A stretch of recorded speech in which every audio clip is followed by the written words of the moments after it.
تو المبسوط کی اس روایت کے اندر یہ الفاظ موجود ہیں، قد قسم للہ تعالی ما لہ اربع مرات فی حیاتہ، کہ آپ نے اللہ تعالیٰ کے لیے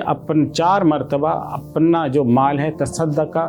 فی کل بالنصف، کہ ہر دفعہ میں آپ نے اللہ کے نبی کے سامنے جا کر اپنا آدھا مال اللہ کے راستے میں دے دیا۔ تو اس کا مطلب یہ بنا کہ اگر وہ 16 ٹن سونا تھا حافظ ابن حجر کی روایت کے مطابق، تو وہ پھر یقیناً 48 ٹن سونا بنتا ہے آپ کی کل نیٹ ورتھ۔ اور اگر وہ 25 ٹن سونا المبسوط کی روایت کے مطابق بنے تو کم سے کم بھی حضرت عبد الرحمن بن عوف کی جو نیٹ ورتھ ہے وہ تقریباً 75 ٹن سونا بنتی ہے۔ اور یہ ساری وہ روایات ہیں جو مستند کتابوں کے اندر ہمیں ملتی ہیں۔ یہ تو آپ کی نیٹ ورتھ کے حوالے سے ہم نے بات کر دی کہ تقریباً وہ یا تو 48 ٹن سونا بن رہی ہے یا پھر 75 ٹن سونے سے زیادہ بنتی ہے۔ اب ہم اگلی بات کی طرف آتے ہیں کہ حضرت عبد الرحمن بن عوف رضی اللہ تعالیٰ عنہ کا جو ترکہ تھا وہ کس شکل میں تھا۔ تو روایات میں مختلف چیزیں بڑی تفصیل کے ساتھ ذکر ہوئی ہیں۔ تو ایک بڑی مقدار حضرت عبد الرحمن بن عوف کی جو مال وراثت تھا وہ سونے کی شکل میں ہی تھا اور زمین میں دفن تھا، اور اس کو کلہاڑیوں سے کاٹ کاٹ کر نکالا گیا تھا۔ اس کے علاوہ آپ کی پراپرٹی بھی بہت ساری تھی، گھوڑے تھے، اونٹ تھے، خچر تھے، اس کی تفصیل ہم آغاز میں بتا چکے ہیں۔ آخر میں ہم اس پر گفتگو کرتے ہیں کہ حضرت عبد الرحمن بن عوف رضی اللہ تعالیٰ عنہ کا جو نے اپنی زندگی میں اللہ کے راستے میں کتنا خرچ کیا، یعنی آپ کا جو مال ہے وہ اللہ کے لیے، اللہ کے دین کے راستے میں کس قدر خرچ ہوا ہے۔ تو اس کی ایک سب سے مشہور روایت وہ آتی ہے جو حضرت عائشہ رضی اللہ تعالیٰ عنہ کا حضرت عبد الرحمن بن عوف رضی اللہ تعالیٰ عنہ سے مکالمہ ہے، جس میں 700 اونٹ حضرت عبد الرحمن بن عوف رضی اللہ تعالیٰ عنہ نے اللہ کے راستے میں صدقہ کیے۔ صرف اونٹ نہیں دیے، ان کے جو اوپر جو سامان تھا وہ دے دیا، کجاوے اور پالان کی رسیاں تک بھی آپ نے اللہ کے راستے میں دے دی۔ اسی طرح حضرت عبداللہ بن عباس رضی اللہ تعالیٰ عنہ کی یہ روایت بھی ملتی ہے کہ حضرت عبد الرحمن بن عوف جب بیمار پڑے تو آپ نے اپنا 1/3 مال اللہ کے راستے میں خرچ کر دیا، تو اور صحت یاب ہوئے تو اپنے ہاتھ سے وہ مال اللہ کے راستے میں آپ دیتے رہے۔ یہی نہیں، اس کے علاوہ جو بدری صحابہ کرام ہیں مختلف روایات ملتی ہیں۔ ایک روایت اس پہ ملتی ہے کہ حضور صلی اللہ علیہ وسلم سے آپ نے حضرت عبد الرحمن بن عوف نے پوچھا مرض الوفات میں کہ میں اللہ کے راستے میں یا میں اللہ کا قرب کیسے حاصل کروں، تو حضور نے فرمایا کہ جو اولین سابقون الاولون میں صحابہ کرام شمار ہوتے ہیں، یعنی جو بدری صحابہ کرام ہیں یا ابتدائی دور میں اسلام لے کر آئے، ان پر خرچ کرو۔ تو آپ نے ہر بدری صحابی جو اس وقت موجود تھے، ان کو 100 صحابہ کرام موجود تھے جو غزوہ بدر میں شریک تھے، زندہ تھے اس وقت، تو حضرت عبد الرحمن بن عوف رضی اللہ تعالیٰ نے ہر بدری صحابی کو 400 دینار دیے۔ اب آپ 400 دینار کی کیلکولیشن اور آج کا ریٹ بھی نکال سکتے ہیں، اس کو اگر 4.86 گرام کے ساتھ ضرب دیں اور پھر جو آج کا فی گرام جو سونے کا ریٹ ہے اس سے آپ اندازہ لگائیں کہ حضرت عبد الرحمن بن عوف رضی اللہ عنہ نے اس وقت کتنا مال اللہ کے راستے میں صدقہ کیا تھا۔ اچھا، ریاض الناظرہ دوسری مشہور کتاب ہے، اس میں یہ روایت منقول ہے اور بھی بہت سی کتابوں میں مل جائے گی کہ حضرت عبد الرحمن بن عوف رضی اللہ تعالیٰ عنہ نے 30,000 غلام آزاد کیے زندگی میں۔ 30,000 غلام آپ نے اپنی زندگی کے اندر آزاد کیے ہیں، تو یہ بہت بڑی آپ کہہ سکتے ہیں اللہ کے راستے میں سخاوت کی ہے انہوں نے۔ اسی طرح ابن اسیر جزری رحمۃ اللہ علیہ کی جو روایت ہے اس سے یہ پتہ چلتا ہے کہ زندگی میں آپ نے 2 دفعہ 40 ہزار دینار اللہ کے راستے میں دیے ہیں، تو یہ آپ کی طرف سے اتنا بڑا اللہ کے راستے میں صدقہ کیا گیا تھا۔ تو اس کے علاوہ ایک مرتبہ آپ نے 40,000 دینار میں اپنی زمین حضرت عثمان رضی اللہ عنہ کے ہاتھ فروخت کی، اور اس زمین یعنی پراپرٹی سے جو حاصل ہونے والی جتنی آمدنی تھی وہ ساری کی ساری اللہ کے راستے میں آپ نے قربان کر دی اور خرچ کر دی۔ تو ایسی روایت بہت ساری ہیں اور ان کی کیلکولیشنز بھی ہم نے کی ہے، اور اس کی مزید تفصیلات کے موجودہ کیلکولیشنز کے اعتبار سے یا جنوری 2024 میں اگر سونے کا جو ریٹ ہے موجودہ مارکیٹ ریٹ اس کے مطابق اگر ہم ویلیویشن کریں تو وہ کتنی بنتی ہے، اس کو مزید تفصیل کے ساتھ ہم نے ہفت روزہ شریعہ اینڈ بزنس میں